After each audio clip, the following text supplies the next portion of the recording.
건강 문제로 한 차례 조사를 미뤘던 김건희 씨가 오늘 다시 특검 조사를 받습니다. 김 씨는 최근 지인과의 접견에서 복잡한 심경을 내비친 것으로 전해집니다. 김철희 기자입니다.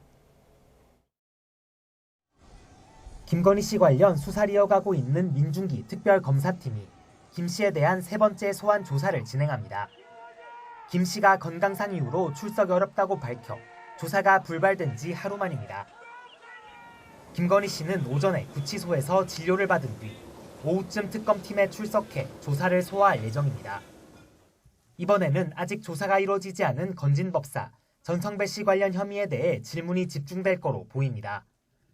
특검은 김 씨가 전 씨를 통해 통일교 현안 청탁과 함께 명품 가방과 다이아몬드 목걸이, 천수산 농축차 등을 건네받은 거로 의심하고 있습니다. 다만 김 씨가 주가 조작이나 공천 개입 관련 질문에 대해 대부분 진술을 거부해온 만큼 이번에도 적극적인 해명에는 나서지 않을 거란 관측이 우세합니다. 이런 가운데 김 씨가 접견으로 온 지인에게 죽음을 언급하며 복잡한 심경을 토로했다는 주장도 제기됐습니다. 자신이 죽어야 윤 전 대통령의 살 길이 열리지 않겠느냐는 건데 주변 인물에 대한 배신감도 함께 털어놨다고 해당 인사는 전했습니다.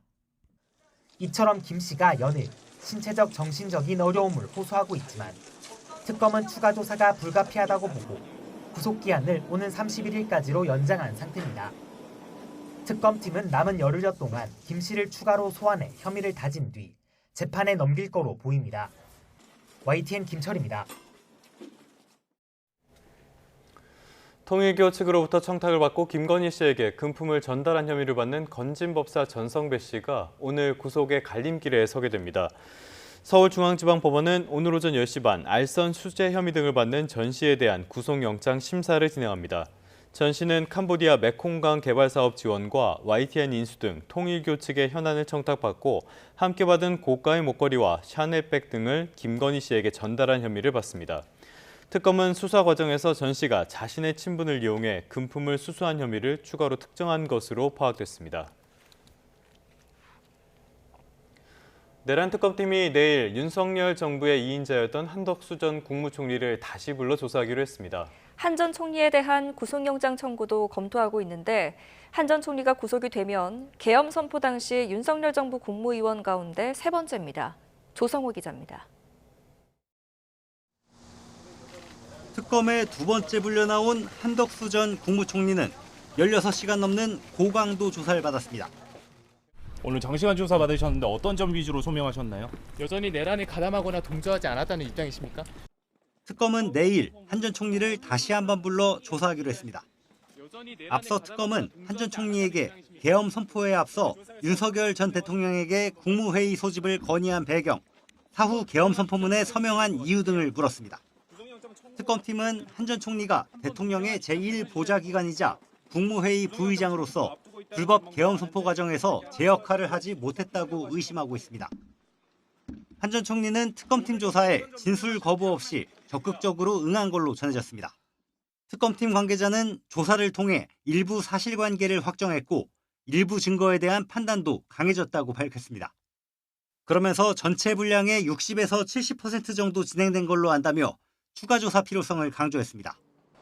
특검팀은 조사를 마치는 대로 구속영장을 청구하는 방안도 검토하고 있습니다. 다만 한 전 총리의 조사 협조 태도에 따라 달라질 수 있다는 여진 남겨뒀습니다.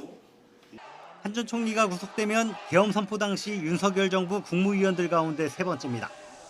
특검은 민주당 김성회 의원을 참고인으로 조사하는 등 국민의힘의 계엄 해제 표결 방해 의혹을 확인하는 데도 수사력을 집중하고 있습니다.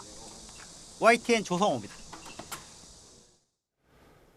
윤 전 대통령 측이 김건희 특검팀의 체포영장 집행을 문제 삼으면서 고발장을 냈습니다. 특검 수사의 부당함을 강조하려는 모양새인데 윤 전 대통령에게 민사적 책임까지 묻겠다는 시민들의 움직임이 더 커지고 있습니다. 신귀혜 기자입니다. 윤석열 전 대통령 측이 김건희 특별검사팀의 두 번째 체포영장 집행을 문제 삼으며 고발했습니다. 고발 대상은 민중기 특검과 문홍주 특검보, 혐의는 불법 체포와 독직 폭행 등입니다. 지난 7일 이뤄진 두 번째 체포영장 집행에선 앞선 집행과 달리 물리력이 동원됐습니다. 하지만 윤 전 대통령의 강한 저항에 부딪혔고 결국 무산됐습니다. 피의자가 완강하게 거부하였고 피의자의 부상 등이 우려된다는 현장의 보고를 받고 9시 40분 집행을 중단하였습니다. 당시 변호인들은 거세게 반발하며 법적 대응을 예고했었습니다. 젊은 사람들이 10여 명이 달라붙어서 앉아있는 대통령을 양쪽에서 팔을 끼고 다리를 붙잡고 대통령이 땅바닥에 철석 바닥에 떨어지는 그런 사태까지 발생을 했습니다. 다만 실제 집행에 참여한 구치소 관계자들은 이번 고발 대상에서 빠졌습니다. 이런 가운데 윤 전 대통령을 상대로 한 손해배상 청구 소송은 계속되고 있습니다. 비상계엄을 선포한 윤 전 대통령이 원고 1인당 10만 원씩을 배상해줘야 한다는 1심 판결이 나온 뒤 부부를 상대로 한 소송이 제기되는가 하면 대통령 취임 전에 있었던 일들까지 문제 삼는 소송까지 등장했습니다. 윤 전 대통령의 재산을 가압류하려는 시도도 이뤄지고 있습니다. 윤 전 대통령이 특검 수사에 부당함을 강조하고 있지만 오히려 민사 책임까지 함께 물으려는 시민들의 움직임은 더욱 커지는 모양새입니다. YTN 신기혜입니다. 이재명 대통령이 취임 이후 첫 일본 방문을 앞두고 일본 언론과 가진 인터뷰에서 위안부 합의와 강제동원 배상 문제에 대해서 이전 정부에서 합의한 내용을 유지하겠다는 뜻을 밝혔습니다. 이 대통령은 오늘 실린 요미우리 신문과의 인터뷰에서 위안부 합의와 강제동원 배상 문제와 관련해 국가로서의 약속이므로 뒤집는 것은 바람직하지 않다고 말했습니다. 이어 정책의 일관성과 국가의 대외 신뢰를 생각하는 한편 국민과 피해자, 유족의 입장도 진지하게 생각하는 두 가지 책임을 동시에 지고 있다고 말하기도 했습니다. 이 대통령은 또 일본에 대해 매우 중요한 존재라며 한국도 일본의 유익한 존재가 될 것으로 생각한다고 강조했습니다. 이재명 대통령이 정청래 대표와 김병기 원내대표 등 더불어민주당의 신임 지도부와 만찬을 하고 검찰 개혁 가운데 수사와 기소 분리 대원 측은 추석 전까지 정부조직법 개정안에 담기로 하는 데 뜻을 모았습니다. 박수현 수석 대변인은 당정되는 이견 없이 검찰 개혁을 추진할 것을 분명하게 확인했다며 후속 조치는 정부가 만반의 준비를 거쳐 계속 추진해 나가기로 했다고 설명했습니다. 박 수석 대변인은 또 당과 정부가 원팀으로 협력 관계를 유지하면서 국민께 새 정부의 효능감을 느끼도록 하자고 했다고 밝혔습니다. 마이크로소프트 창업자인 빌 게이츠 게이츠재단 이사장이 3년 만에 방한해 조만간 이재명 대통령을 만나게 됩니다. 빌 게이츠 이사장은 어제 일본 일정을 마치고 한국에 들어왔습니다. 빌 게이츠 이사장은 이재명 대통령을 접견하고 김민석 국무총리 그리고 국회 간담회에 참석을 하고요. 예능 프로그램 출연 등의 일정을 소화할 예정입니다. 마이크로소프트 공동 창업자인 게이츠 이사장은 재단을 통해 기후변화 대응이나 빈곤 퇴치 등에 힘쓰고 있습니다. 전국 상황 살펴보겠습니다. 오늘부터 시작되는 8월 임시국회 본회의에는 노란봉투법 같이 더불어민주당이 주도하는 쟁점 법안들이 차례로 상정될 예정입니다. 치열한 공방을 예고한 여야는 어제 상임위 회의부터 강하게 충돌했습니다. 강민경 기자입니다. 8월 국회 본회의 하루 전에 열린 국회 환경노동위원회 전체 회의. 국민의힘은 때를 놓칠세라 본회의 상정을 앞둔 노조법 2, 3조 개정안, 이른바 노란봉투법을 테이블 위에 올렸습니다. 반향이 큰 법안을 수기 없이 강행하려 한다며 여당의 입법 독주 프레임을 부각하고 나선 겁니다. 지금 민주당에서는 다수당이라는 그런 부분에서 막무가내로 밀어붙였지 않습니까, 지금. 지도부도 노란봉투법은 반경제 악법이라며 지원 사격에 나섰습니다. 함께 상정하는 상법과 방송 입법도 싸잡아 비판하며 소수 야당의 유일한 저항수단 필리버스터로 맞서겠다는 계획을 재확인했습니다. 방송장악법과 반경제 악법에 대해서 끝까지 필리버스터로 대응하도록 하겠습니다. 물론 압도적 의석수의 민주당은 기다릴 만큼 기다렸다며 강행 처리 방침을 굽히지 않고 있습니다. 일방 독주 지적에는 그동안 대화의 손짓을 뿌리친 건 국민의힘이라고 맞받았습니다. 막무가내 식으로 퇴장하는 분들이 누군데 그렇게 얘기를 함부로 하는 게 아닙니다. 24시간마다 필리버스터를 무력화하며 오는 25일까지 쟁점 법안 처리를 마무리하겠다는 계획도 그대로입니다. 민주당이 검찰, 사법, 언론, 3대 개혁 추진 동력을 확보하기 위해 거침없는 입법 드라이브를 건다는 해석도 나옵니다. 입법 효능감을 구심력으로 지지층 결집을 유도해 결과적으로는 여론의 호응을 얻기 위해서란 겁니다. 그리고 이 나라를 정상화시키는 과정을 국민들께 보여드리는 게 결국 지지도를 상승시키는 일이다. 하지만 민주당의 의도와 정반대로 일방 독주 이미지가 더 강해질 수 있는 위험도 분명 존재합니다. 국민의힘이 벼르고 있는 지점이기도 한데 본회의가 열리는 기간 야당의 여론전을 얼마나 잘 막아낼 수 있을지가 지지율 회복의 성패를 가를 걸로 보입니다. YTN 강민경입니다. 국민의힘은 당사 압수수색 저지에 연일 총력전을 펴고 있습니다. 야당 탄압을 고리로 여론전에도 화력을 쏟고 있습니다. 또 이재명 대통령 측근으로 꼽히는 김용전 민주연구원 부원장의 보석 석방을 두고도 비판의 목소리를 높였습니다. 박정현 기자입니다. 김건희 특검의 압수수색 영장 만료를 앞두고 당사에서 기자간담회를 자청한 송원석 비대위원장. 영장에 기재된 범죄 사실 가운데 어떤 것도 당원 가입과 관련 있는 내용은 없다면서 당원 명부 압수수색은 사실상의 검열 시도라고 협조할 수 없다는 뜻을 거듭 분명히 했습니다. 그런 논리라면 20대 대선 당시 민주당 경선 과정에 신천지가 개입했다는 의혹도 같이 규명하라고 역공을 폈습니다. 국민의 정치적 활동과 일상생활을 감시하겠다는 이재명식 빅브라더 정치라고 생각합니다. 김어준이 제기한 신천지 전대 개입 의혹부터 진상 규명해 봐야 되지 않겠습니까? 김용전 민주연구원 부원장의 보석 석방을 두고는 대통령 측근 구하기라고 날을 세웠습니다. 조국 윤미향부터 면죄부 행렬이 줄줄이 이어진다며 사법부가 권력에 무릎을 꿇은 상징적 장면이라고 지적했습니다. 다음은 정진상, 이화영입니까? 대한민국을 면죄부 공화국으로 만들 작정입니까? 민주당 의원들과 지지자들은 교도소 정문에서 김 전 부원장을 맞이하며 엄호에 나섰습니다. 대법원이 무죄 취지로 사건을 돌려보내 다시 재판을 열어야 한다고 목소리를 높였습니다. 정치검찰들의 희생되신 동지들이 아직 많이 남아있습니다. 이화영 도지사 접견도 하고 왔는데 굉장히 힘든 시간들을 보내고 계십니다. 이 동지들을 위해서 함께 싸우겠다는 말씀드립니다.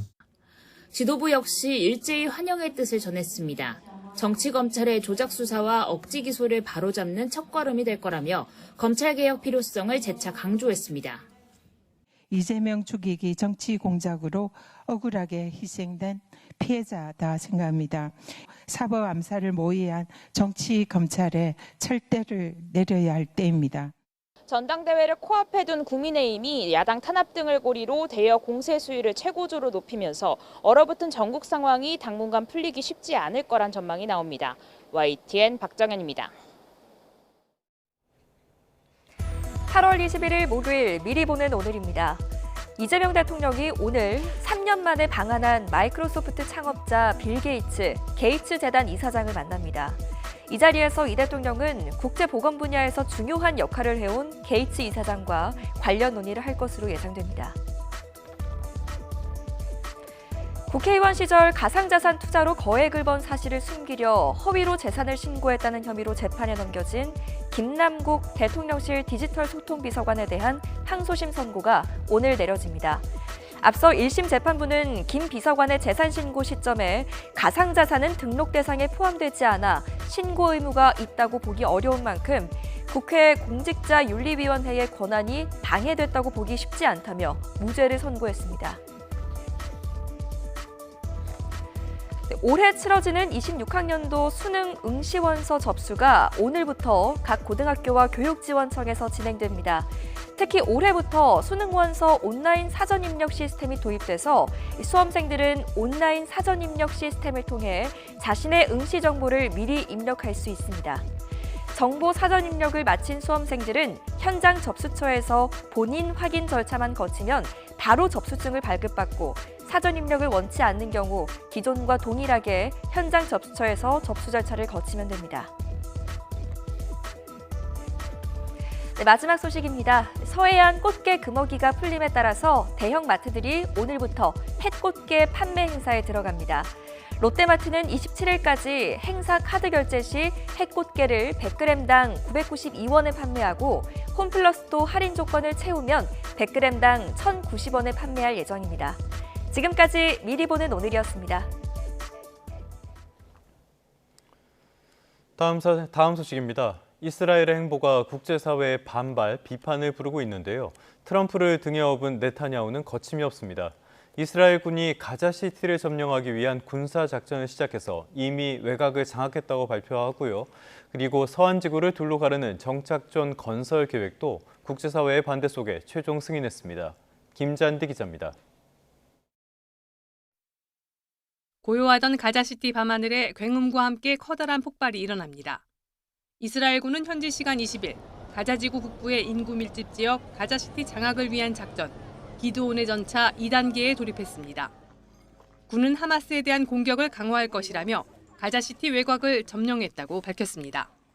אנחנו נעמיק את הפגיעה בחמאס בעיר עזה, מעוז טרור שלטוני וצבאי של ארגון הטרור. נעמיק את הפגיעה בתשתיות הטרור מעל ומתחת לקרקע וננתק את תלות האוכלוסייה בחמאס. 이스라엘군은 조만간 추가 병력을 작전에 합류시킬 계획으로 이를 위해 9월 초를 기한으로 약 6만 명의 예비군에게 동원령 통지서를 발부했습니다. 또 이미 소집돼 각 전선에 배치된 예비군 2만 명의 소집 기간도 연장할 계획입니다. 이스라엘의 군사작전은 미국이 가자지구 점령을 사실상 묵인하는 가운데 이뤄졌습니다. President Trump is fully supportive of making sure that Hamas knows that from the U.S. perspective, they have to disarm, they have to give up and let all the hostages go. 여기에 더해 이스라엘 정부는 국제사회의 반대에도 불구하고 동예루살렘과 요르단강 서안을 둘로 가르는 정착촌 계획을 승인했습니다. 새 정착촌이 들어서면 서안이 동과 서로 단절돼 팔레스타인 영토를 분리하게 되고 결과적으로 팔레스타인 독립국가 건설이 불가능해집니다. 팔레스타인은 그 지역 팔레스타인 공동체를 고립시키고 두 국가 해법의 가능성을 훼손한다며 강력히 반발했습니다. 대규모 군사작전과 정착촌 건설 등 이스라엘의 공세 속에 하마스도 이스라엘 군기지를 기습하면서 휴전협상이 언제 재개될지 기약 없는 나날이 이어지고 있습니다. YTN 김잔디입니다.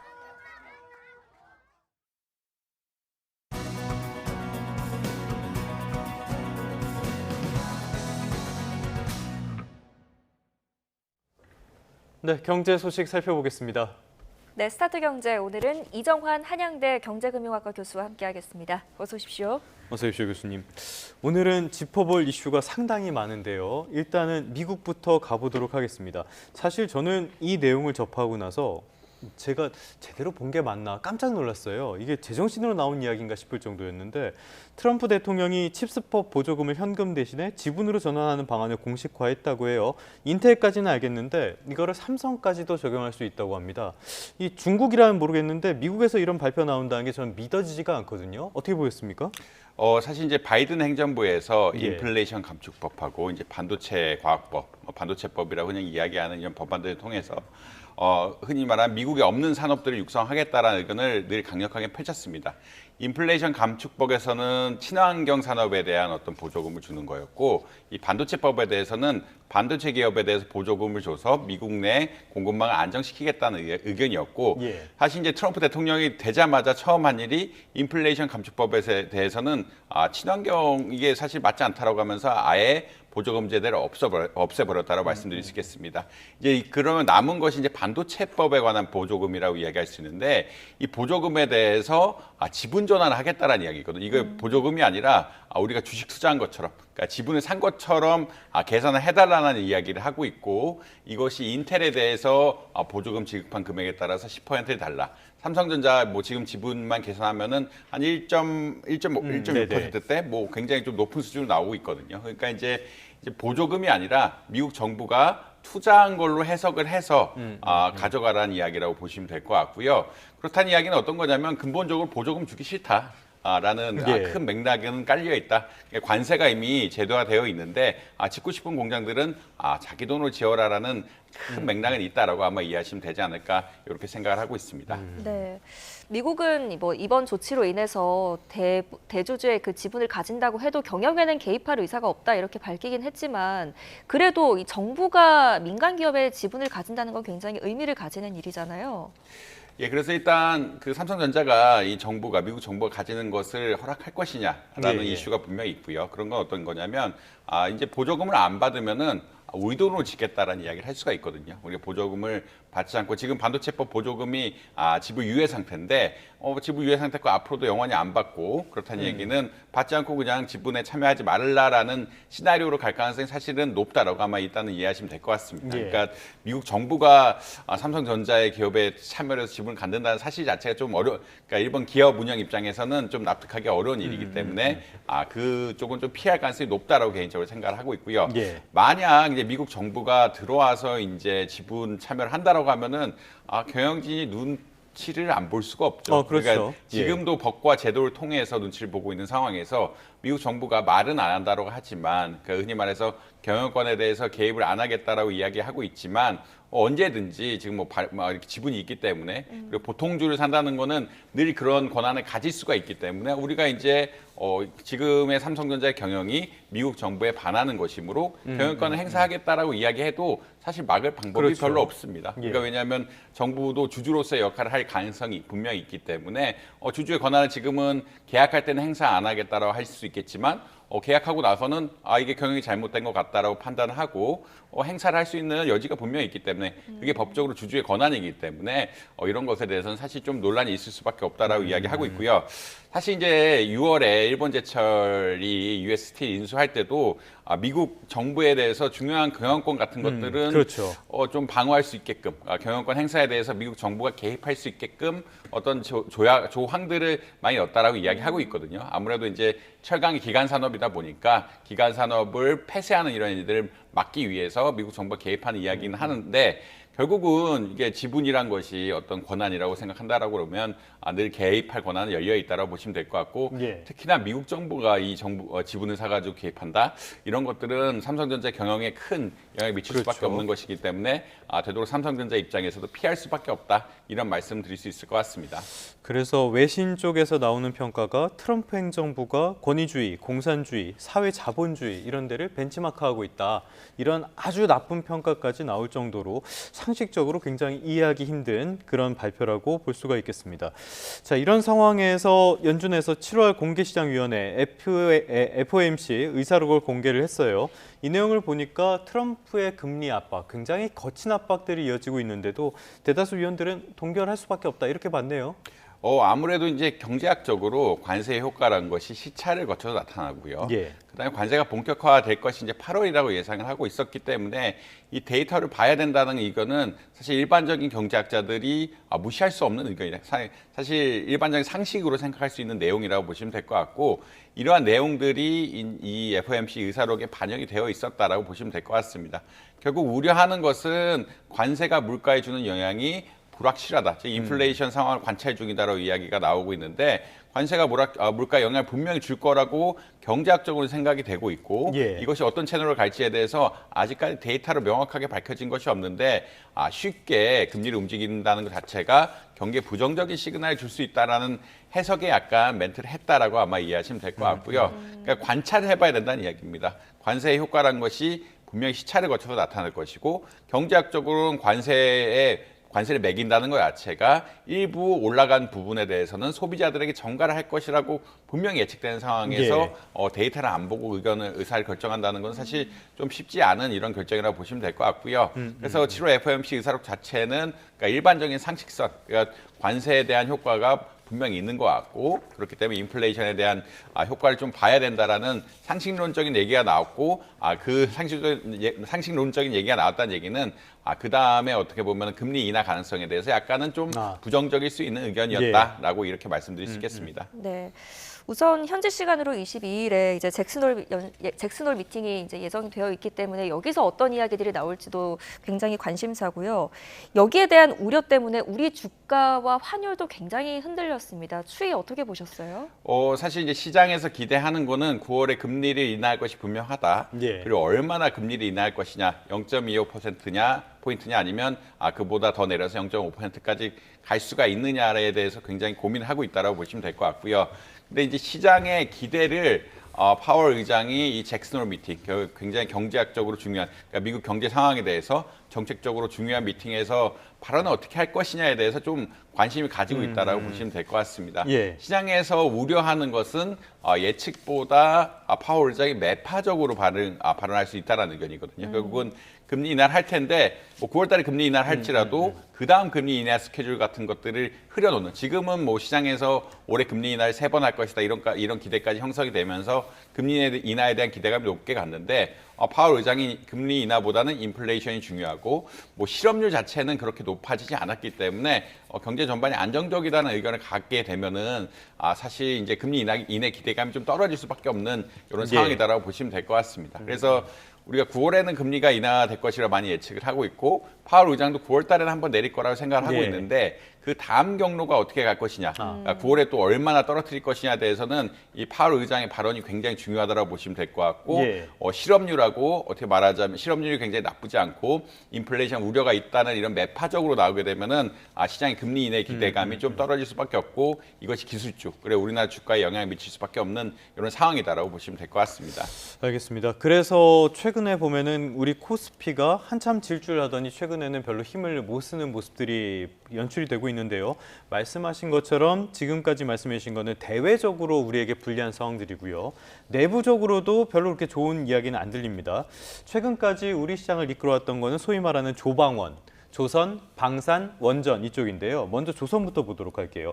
조선업계는 지금 노란봉투법이 국회 문턱을 넘을 것이다. 이게 굉장히 큰 악재로 작용을 하고 있거든요. 이거는 왜 연결이 되는 겁니까? 노란봉투법이란 것이 결국은 손해에 대한 이야기. 그러니까 일단은 가장 큰 것은 사실 기업이 어떤 노동자들에 대해서 손해배상 청구권에 대해서 좀 제약적으로 쓰자라는 의견이 하나 있지만 그 메인 파트 말고 원청과 어떤 그 흔히 말 하청의 관계에 대해서 노사관계 정립하자라는 또 의견이 있었거든요. 그런 의견은 어떤 거냐면 지금까지 기본적으로 노사관계는 원청에 대해서, 왜냐하면 기업에 속한 직원들에 대해서만 이야기를 한다라고 보시면 될 것 같은데 이제 그런 것이 아니라 하청 기업에 대해서도 근로조건을 원청, 흔히 말하는 하청을 주는 기업이 상담을 해야 된다는 그런 이야기가 나오고 있고 조선주가 이렇게 영향을 받는 것은 조선이 이런 원하청 구조가 굉장히 강력하기 때문에 그렇다고 보시면 될 것 같습니다. 조선과 건설 쪽이죠. 조선과 건설 이런 쪽들이 아무래도 원청이 있고 용접이라는 이런 부분에 대해서 하청을 많이 주고 있기 때문에 하청 근로자들이 흔히 말하는 근로조건 같은 것들을 변경하게 되고 이것이 협상에 계속 나서게 된다고 이러면 기업 입장에서 굉장히 또 부담스러울 수밖에 없거든요. 그러니까 모든 하청 노동자들, 그러니까 하청이라는 게 또 한 군데만 주는 것이 아니라 A하청, B하청, C하청, D하청 이렇게 여러 개를 주는 것이기 때문에 이런 데 또 부담을 가질 수밖에 없다라는 그런 입장에서 뭐 조선주라든지 이런 데 좀 어떻게 보면 우려 섞인 기대가 반영되고 있다라고 아마 보시면 될 것 같습니다. 네, 제게 이런 우려에 더해서 지금 김용범 정책실장의 발언도 굉장히 이제 논란이 되고 있는 상황입니다. 그다음 이제 조방원 중에 원 한번 살펴보겠습니다. 원전 대장주가 줄줄이 급락했는데 이건 이제 웨스팅하우스와 한수원 간의 어떤 굴욕 합의 논란 때문이겠죠? 아무래도 이제 웨스팅하우스와 한수원은 좀 관계가 깊죠. 그러니까 웨스팅하우스가 원천 기술이 있었는데 한수원 이런 원천 기술을 받아들여서 한국형 원자로를 개발했다. 이게 큰 스토리고요.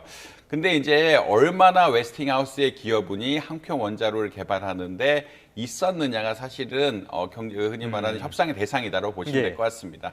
특히나 미국은 원전 같은 데 있어서 수출 통제를 하거든요. 수출 통제를 한다는 것은 어떤 거냐면 원전이 그러니까 자기 기술을 가지고 다른 나라에 지을 때 미국의 법을 통해서 이런 수출에 대해서 관리할 수 있는, 그러니까 물론 한전이 하지만 혹은 한수원이 하지만 웨스팅하우스가 개입할 수 있는 법안, 수출 관련 법안이 있습니다. 뭐 이런 것이 반도체 원천 기술도 있어서 흔히 말 노광 장비 수출이라든지 다 영향을 미치고 있는데 이것이 원자력에도 비슷하게 적용되는 경우라고 할 수가 있고요. 그렇다는 이야기는 어떤 거냐면 한수원이 원자력 발전소를 짓거나 할 때 이런 수출 관련 법안이라든지 웨스팅하우스와의 지적재산권 합의가 굉장히 중요할 수밖에 없다. 미국이 일정 부분 용인을 해줘야 어떻게 보면 원자력을 질 수 있는, 원자력 발전소를 질 수 있는 이런 권한이다 보시면 될 것 같고요. 예. 그렇기 때문에 사실은 지금 가장 논란이 되는 것이 뭐 원전 한 기를 지을 때마다 한 1조 원 가량의 돈이 웨스팅하우스로 흘러가야 되는 것이 아니냐. 원전 1기당, 한 기당 물품 용역 계약으로 한 9천억 원, 그 다음에 로얄티로 한 2천억 원까지 이렇게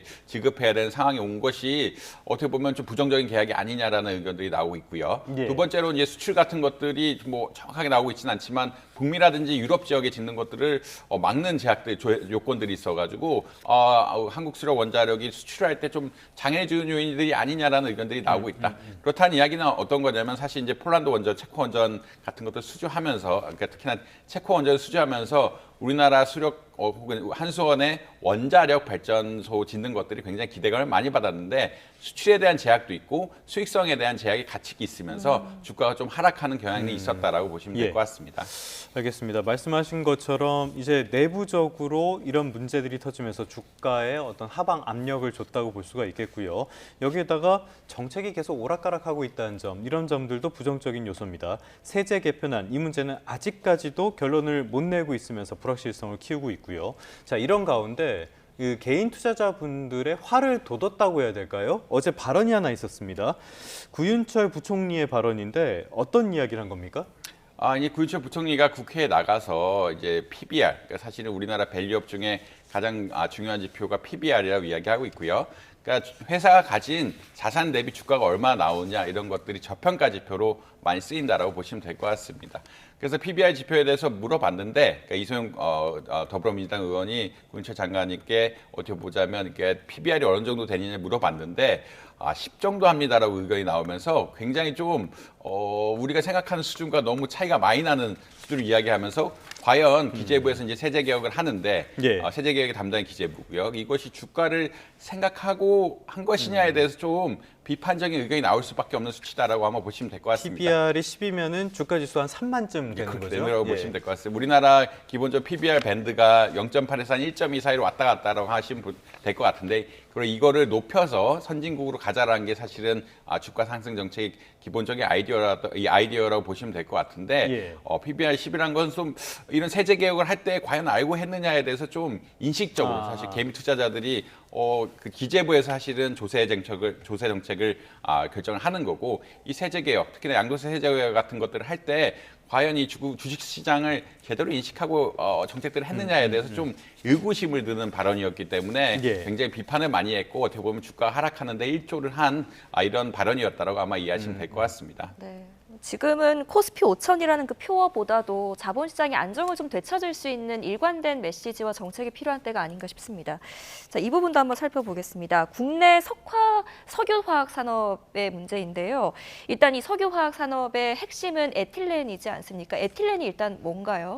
이제 결국은 석유화학 재편이라고 볼 수, 석유화학 산업이란 게 공급망이 굉장히 깁니다. 네. 공급망이 굉장히 길어서 이제 흔히 말해서 어떤 제품을 원유로부터 만드느냐 이런 것들이 중요하다고 보시면 될 것 같고요. 이런 것이 우리나라 석유화학 산업은 에틸렌 중심으로 많이 가 있었다. 그러니까 에틸렌이란 것이 이제 세계 전체적으로 상품에 참여한, 그러니까 세계 시장에서 지분 역시 굉장히 큰 이런 상태였다고 보시면 될 것 같은데, 이제 이것이 사실은 중국에 비해서 경쟁력을 가지고 있었는데, 중국의 최근 사실 2025, 그러니까 중국이 표방한 것이 제조업 굴기 2025 이렇게 하면서 모든 제조업들을 굉장히 캐파시티를 키웠다. 그러니까 생산 역량을 키웠거든요.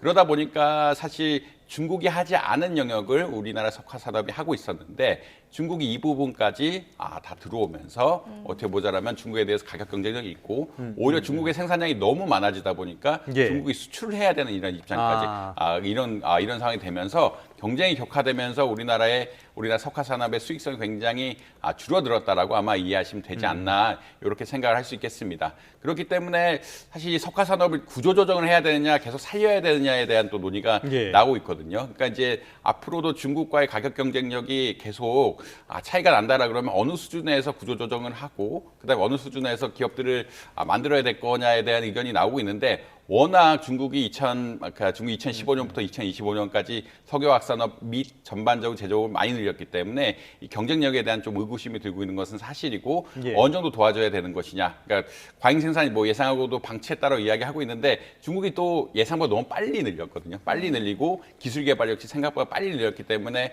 우리나라 석화 산업이 좀 대응하지 못한 부분이 분명히 있었다라고는 보시면 될 것 같습니다. 예, 그렇기 예. 때문에 이거 사실은 구조조정 이슈가 생길 수밖에 없는데 이것을 구조조정 어떻게 해야 되느냐, 민간이 해야 되느냐, 정부가 좀 도와줘야 되느냐 이런 것에 대해서 여러 가지 의견들이 있다라고 보시면 될 것 같습니다.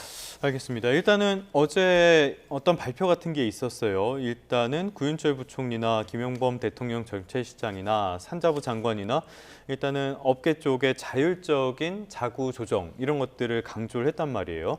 그러면서 구체적인 대책은 이제 연말쯤 내놓겠다라고 이야기를 했는데 그러다 보니까 이 구체적인 지원안도 미뤘고 뭐 기업들의 자구 노력에 맡겼다. 이게 골든타임을 놓치는 거 아니냐. 빨리 정부가 나서야 되는 거 아니냐. 이런 이야기도 나오거든요. 어떻게 보십니까? 사실 이제 석유화 산업이 흔히 말하는 자본이 많이 들어간 사업이라고 보시면 될 것 같고, 그렇다는 얘기는 공장 같은 것도 굉장히 많다. 설비 시설 같은 것들이 굉장히 중요하다고 보시면 될 것 같습니다. 근데 이것을 어떻게 해결할 것이냐?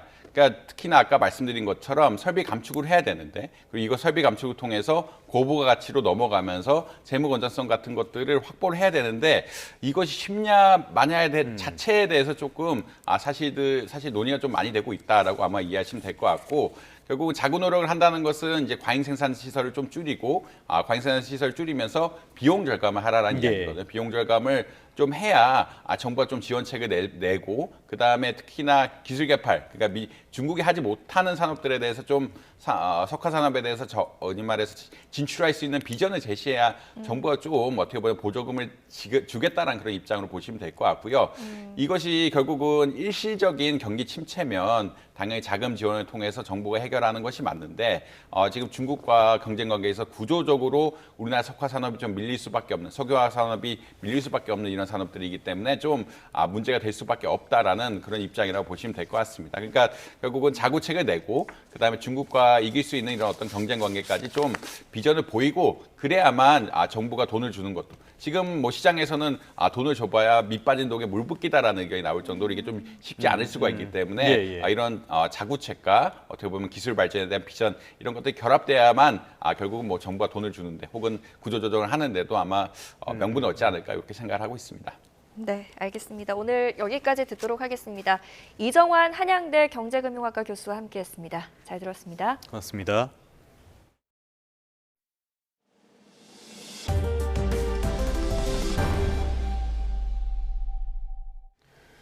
다음 소식입니다. 지난달에 기록적인 폭염과 폭우 여파로 농축산물 가격이 크게 뛰면서 생산물 물가 오름폭도 커졌습니다.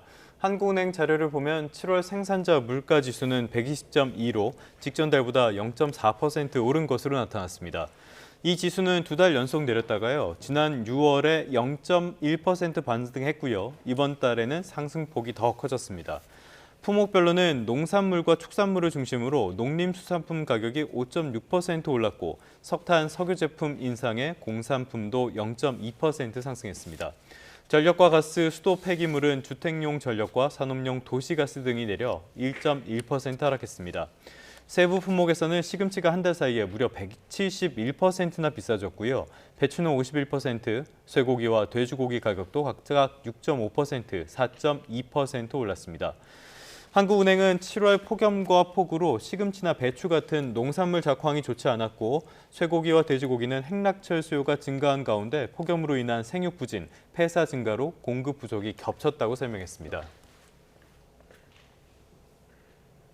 친동생에게 흉기를 휘둘러 숨지게 한 40대 남성이 경찰에 붙잡혔습니다. 서울 관악경찰서는 살인 혐의를 받는 40대 남성 A씨를 현행범으로 체포한 뒤 조사하고 있습니다. A씨는 어제 저녁 7시쯤 서울 관악구 봉천동에 있는 자택에서 1살 어린 동생과 다투다가 흉기를 휘두른 혐의를 받습니다. 음식점에 폭발물을 설치하겠다는 글을 쓰고 목격자인 척 신고한 배달 기사가 구속됐습니다.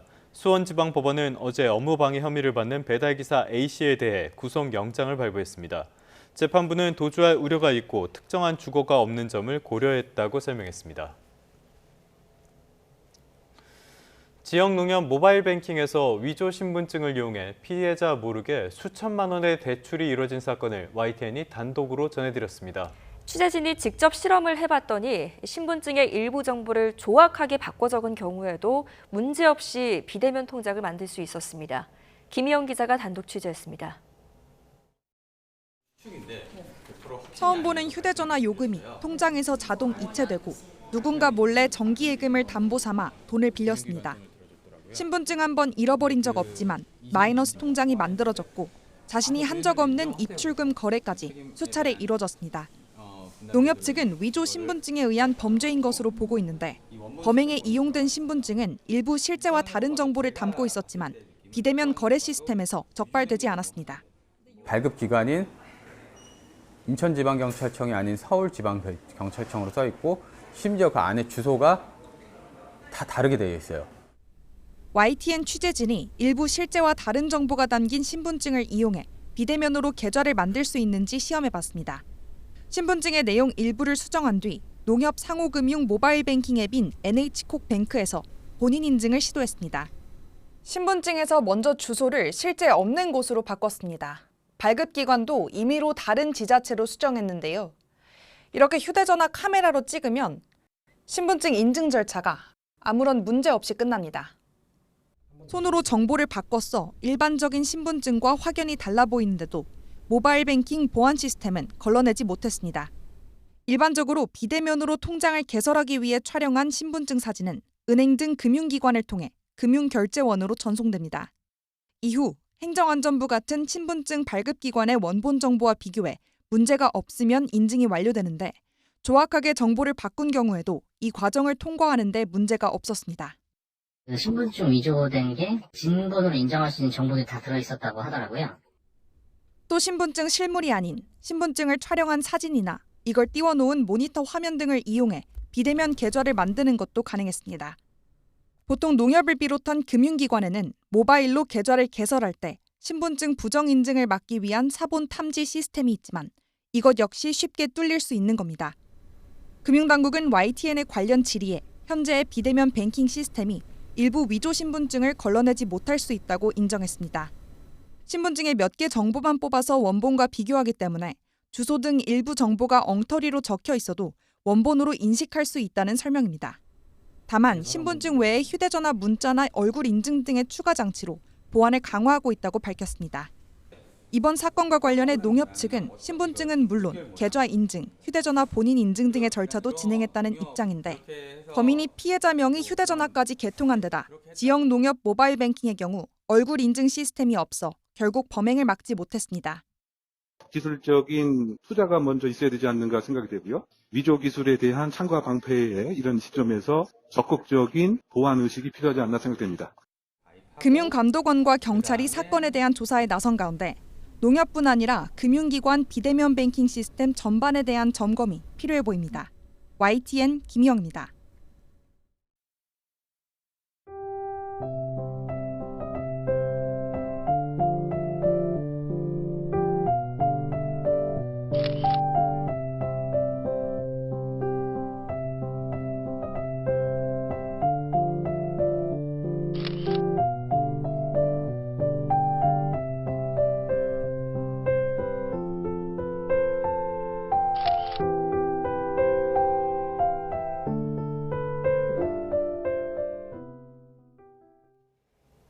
네, 끝으로 출근길 날씨 살펴보겠습니다. YTN 야외 스튜디오 연결합니다. 원희다 캐스터. 네, 원희다입니다. 이제 조금 덜 더울 때도 된 것 같은데요. 여전히 낮에는 정말 덥습니다. 오늘은 어떻습니까? 네, 어느덧 8월 하순에 접어들고 절기 처서를 코앞에 두고 있지만 더위는 오히려 심해졌습니다. 이제는 중부지방 곳곳에도 폭염경보가 발효 중인데요. 지난 밤사이 대도시와 해안가를 중심으로는 열대야가 나타났고요. 한낮에는 체감 35도 안팎의 폭염이 기승을 부리겠습니다. 네, 어제는 소나기까지 내리면서 더 후텁지근하던데 오늘은 어떨까요? 네, 오늘도 서울 등 전국 곳곳에 소나기 가능성이 있겠습니다. 소나기가 습도를 높이는 것도 문제지만 벼락과 돌풍을 동반하며 요란하게 쏟아질 수 있어서 주의하셔야겠습니다. 오늘 예상되는 소나기의 양은 서울 등 내륙 곳곳에 5에서 많게는 60mm가 되겠습니다. 제주도는 종일 흐린 가운데 5에서 40mm의 비가 오락가락 이어지겠습니다. 자세한 지역별 기온입니다. 현재 서울 기온은 27.6도로 엿새째 열대야가 관측되고 있고요. 강릉 28.4도, 부산 27.3도를 보이고 있습니다. 한낮에는 서울 32도, 대구와 포항 35도까지 크게 오르겠습니다. 당분간 고온다습한 남서풍이 불어들며 밤낮 없는 무더위는 계속되겠고요. 곳곳에 소나기도 잦겠습니다. 다음 주 화요일에는 중서부 지방에 비가 내릴 전망입니다. 폭염이 장기화하면서 온열 질환과 식중독 위험이 계속되고 있습니다. 개인 위생 관리와 건강 관리에 더욱 신경 써주시기 바랍니다. 지금까지 YTN 원희다입니다. 네, 8월 21일 YTN 뉴스타트 모두 마무리하겠습니다. 오늘 아침도 저희와 함께해 주셔서 고맙습니다.